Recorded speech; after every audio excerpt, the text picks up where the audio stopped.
Hi settlers, welcome back to my channel. Video को start करने से पहले अगर अभी तक आप में से किसी ने मेरे चैनल को सब्सक्राइब नहीं किया है तो प्लीज़ चैनल को सब्सक्राइब, वीडियो को लाइक और मुझे कमेंट करते हुए ज़रूर बताइएगा कि आज का ये पार्ट आप लोग कैसा लगा। आई नो बीच में बहुत ज़्यादा गैप हो चुका है, लेकिन कोई बात नहीं, मैं थोड़ा बिजी थी जिसकी वजह से मैं किसी भी चैनल में कुछ भी अपलोड नहीं कर पाई, इसलिए मैं दोबारा से यहाँ स्टार्ट कर रही हूँ। तो चलिए यिलिंग और मास्क मैन के नेक्स्ट पार्ट को स्टार्ट करती हूँ। लास्ट पार्ट में हमने देखा था कि विंग और वांग जी की शादी हो चुकी थी। फाइनली लेन वांग जी डिमॉन वर्ल्ड में आ चुका था और वहाँ आने के बाद वो अब बस हर एक पल बस एक एक चीज़ों को जोड़ के या फिर ये कहो कि उनके इंतज़ार में बैठा था कि विंग कुछ करे और वो उस चीज़ को मुद्दा बना के लेंस एक्ट जाए और वहाँ जाके बताए कि वो इस वजह से शादी को कैंसिल करना चाहता है। फ़िलहाल तो उसे लग रहा था कि शायद विंग जो कि एक डिमोनिक कल्टिवेटर है और उसकी छवि जो पहले से ही लेन वांग जी के मतलब जेहम में है, वो ये है कि विंग एकदम ऐसा इंसान है जिसको दूसरे की मर्जी की कोई फिक्र नहीं है। भले ही उसने बोल तो रखा है कि लेन वांग जी बिल्कुल वैसे ही रहेगा जैसे कि वो रहना चाहता है, लेकिन उसे पूरा यकीन था कि विंग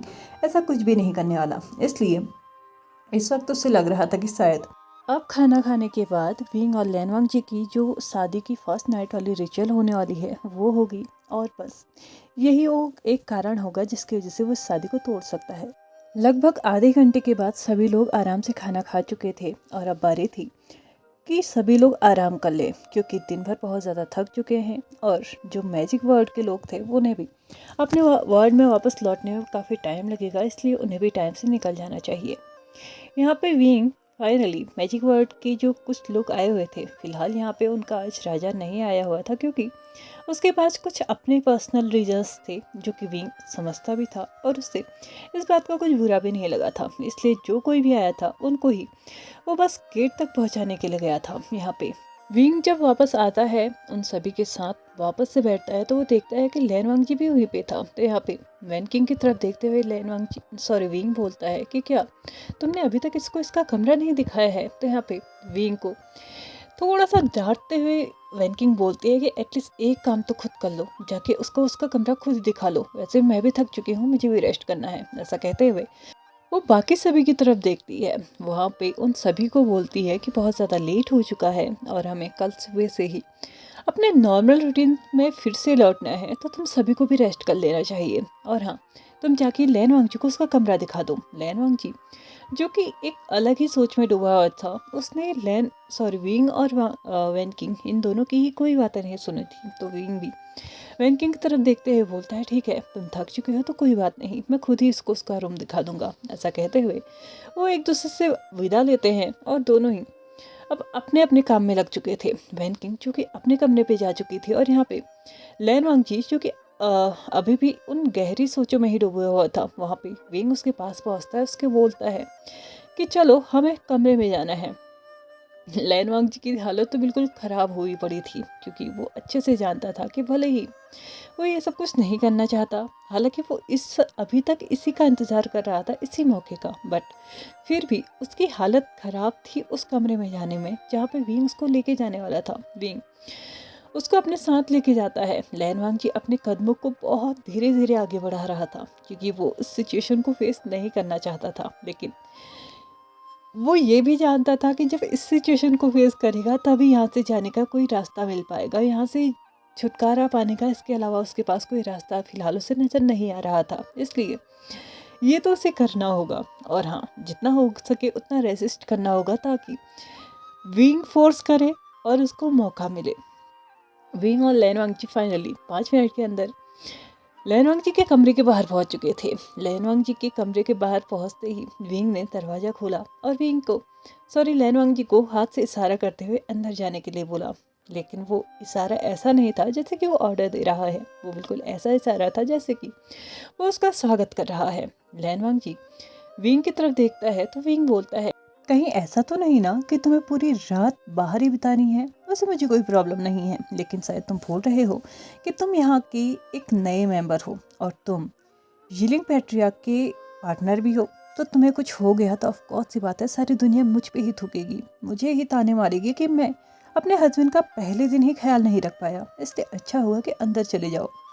लेन वांग जी थोड़ा सा कंफ्यूज था आखिरकार विंग ये क्यों बोल रहा है कि मैं अंदर चले जाऊं?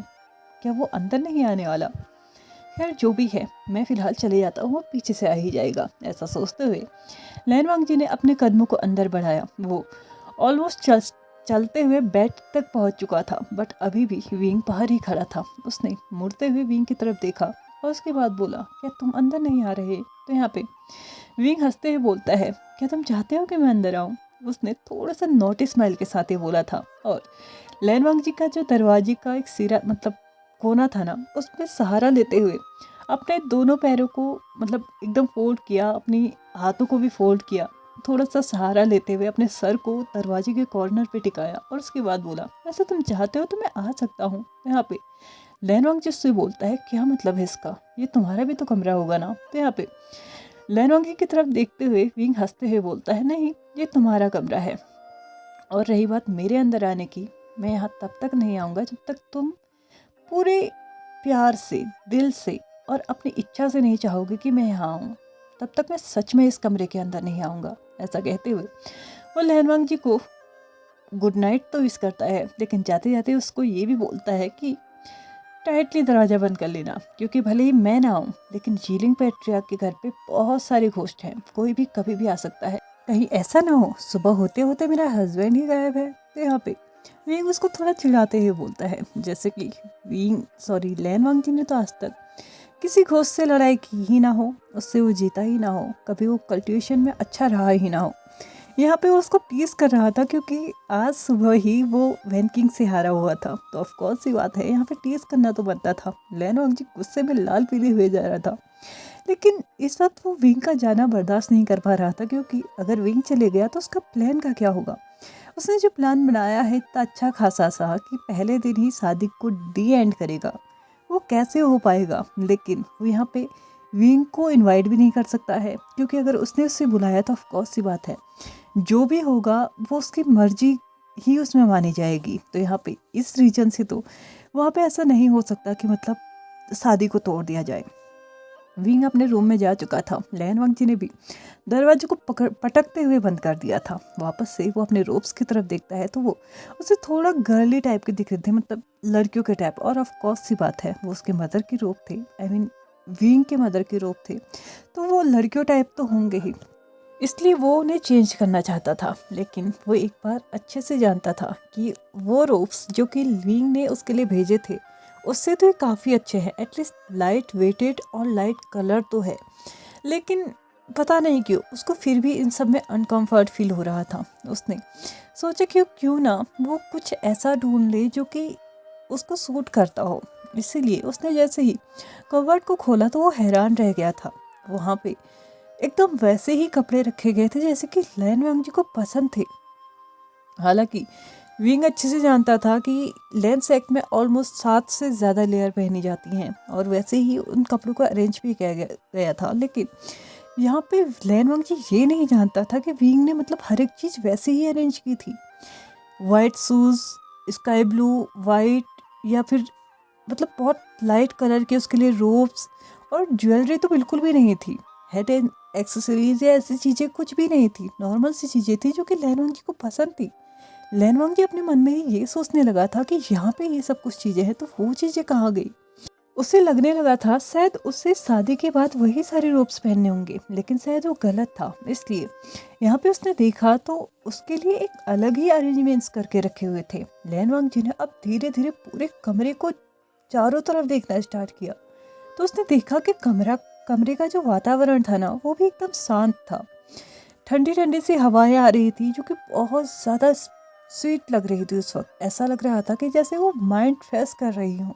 अब लैनवांग जी ने उस कमरे में आ रही स्मेल को फील किया, तो वो बिल्कुल वैसी ही स्मेल थी जैसे कि वो अपने आप से फील करता था। हाँ, वो सैंडलवुड की स्मेल थी। उसने धीरे धीरे उस स्मेल को ऑब्जर्व करना स्टार्ट किया और देखना चाहा कि आखिरकार ये कहाँ से आ रही है। तो उसने फाइनली रियलाइज़ किया कि कमरे के कॉर्नर पे एक छोटे से टेबल के ऊपर एक इंसेंस बर्नर रखा हुआ था, और उसी में उस सैंडलवुड इंसेंस को डाला गया था, और वहीं से वो बर्न होके उसका जो धुआं आ रहा था ना, उसी से ये स्मेल आ रही थी। लैनवांग जी तो 2 मिनट के लिए भूल ही चुका था कि वो क्लाउड रिसेसिस में नहीं है।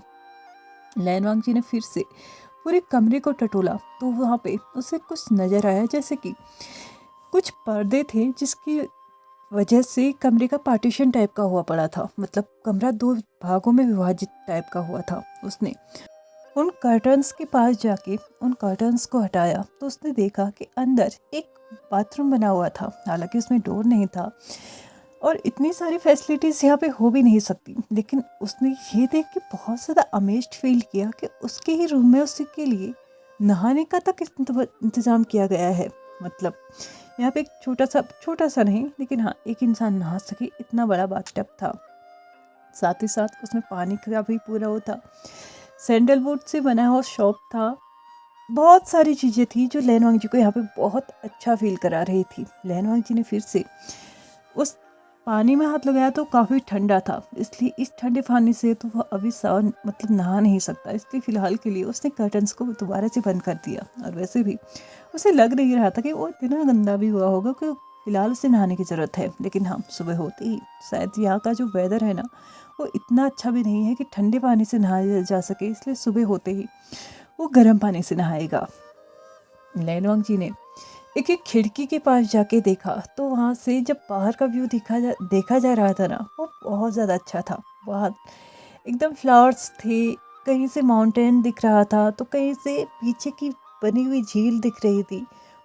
इतना अमेजिंग व्यू लैनवांग जी ने खुद से कभी इमेजिन किया ही नहीं था। उसे तो लग रहा था कि पता नहीं कैसी जगह में हो जा रहा है, शायद वहाँ पे जानवरों की, लोगों के पुरानी अस्थियां पड़ी होंगी, हड्डियां पड़ी होंगी, बड़े बड़े पत्थर होंगे, पहाड़ होंगे जिनमें कुछ भी नहीं उगाया गया होगा, बहुत गंदी गंदी सी स्मेल होगी। बट यहाँ पे उसे जो नज़र आ रहा था वो एकदम अलग था।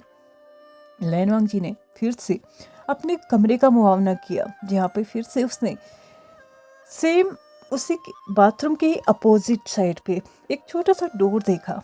वो इतना छोटा तो नहीं था कि उसे छोटा कहा जा सके, लेकिन हाँ, इतना बड़ा भी नहीं था कि एक इंसान बिना झुके उसके अंदर जा सके। अगर उसके अंदर जाना है, उस दरवाजे को खोला जाए तो उसमें थोड़ा सा झुकना होगा। यहाँ पे लैनवांग जी ने क्यूरियोसिटी के चलते फिर से अपने कदम को उस डोर की तरफ बढ़ाया और उस डोर को जैसे ही ओपन किया तो अंदर का व्यू देख के उसका दिल तो बिल्कुल एकदम गार्डन गार्डन हो चुका था।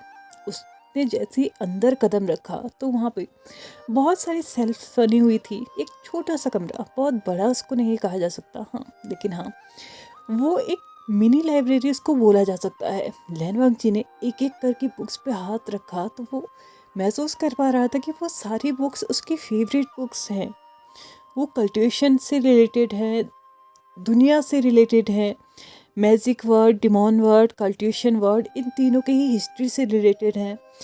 कितने कल्टिवेटर्स थे, कितने डिमॉन थे और कितने मैजिशियंस थे, उनका क्या हिस्ट्री रहा, किसकी कैसे डेथ हुई, किसने क्या अच्छे काम किए, किसने क्या बुरे काम किए, वो सारे इसी से रिलेटेड थे। एक पल के लिए तो उसे लगा जब उसने इस लाइब्रेरी में कदम रखा तो शायद कहीं ना कुछ विंग ने उटपटांग तो रखा होगा, लाइक जैसे लव वाली बुक्स या फिर इंटीमेसी वाली या फिर कुछ भी, मतलब जैसे उसने उसको इमेज किया था ना, जैसी इमेज उसकी बनी थी उसके अंदर, उसको देखते हुए उसको ये विश्वास ही नहीं हो रहा था कि विंग ने ऐसा कुछ भी उसके लिए बनाया होगा।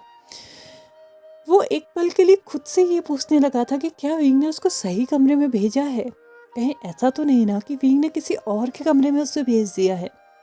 लेकिन यहाँ पे लैनवांग जी जब अपना एक चक्कर लगा के एक कॉर्नर पे पहुंचा था तो उसे दिखाई दिया कि यहाँ पे एक टेबल है, जिसमें टेबल की मतलब छोटा सा टेबल, उसके सामने कुशन भी है और वहाँ पे बैठ के वो आराम से पढ़ भी सकता है। लैनवांग जी ने इस बात को थोड़ा सा मतलब क्यूरियोसिटी के चलते उस टेबल पे बैठना सही समझा। जैसे ही वहाँ पे बैठा तो उसने कुछ नोटिस किया। जैसे ही उसका ये नी था ना टेबल के नीचे टच हुआ तो उसे कुछ आवाज़ आई, जैसे कि कागज़ पे उसका पैर टकराया था या उसका पैर एक कागज़ पे लगा था। उसने जैसे ही हाथ लगाया तो टेबल के नीचे एक कागज़ चिपकाया हुआ था। लैनवांग जी ने फिर से क्यूरियोसिटी के चलते उस कागज़ को निकाल लिया। निकालते ही जैसे ही उसने उसको खोला और पढ़ना स्टार्ट किया तो उसमें बस इतना ही लिखा था, उम्मीद है तुम्हें तुम्हारी शादी का गिफ्ट पसंद आया हो। मैंने ये बहुत मेहनत से बनाया है। मुझे लगता है कि तुम्हें ये पसंद आया होगा। अगर तुम्हें लगता है कि इसमें कुछ ऐड करना है तो तुम मुझे बता सकते हो, मैं वो हर एक चीज़ करना चाहूँगा जो तुम्हें पसंद है। लैन वांग जी के हस्बैंड के एंड से लैन वांग जी को एक छोटा सा तोहफा, बस इतने ही शब्द थे उस पेपर में। अब लैन वांग जी पूरी तरीके से श्योर हो चुका था कि वो किसी और के कमरे में नहीं, उसी के कमरे में आया है। उसने फिर से एक बार और पूरे कमरे में, पूरी लाइब्रेरी में नज़र घुमाई और उसके बाद अपने आप से ही हल्का सा मुस्कुराते हुए बोला, मुझे नहीं लगा था कि तुम इस तरीके का गिफ्ट भी दे सकते हो। आज के लिए बस इतना ही। वीडियो पसंद आई हो तो please like share subscribe and comment करते हुए जाइएगा। Thank you so much for watching my video and bye bye.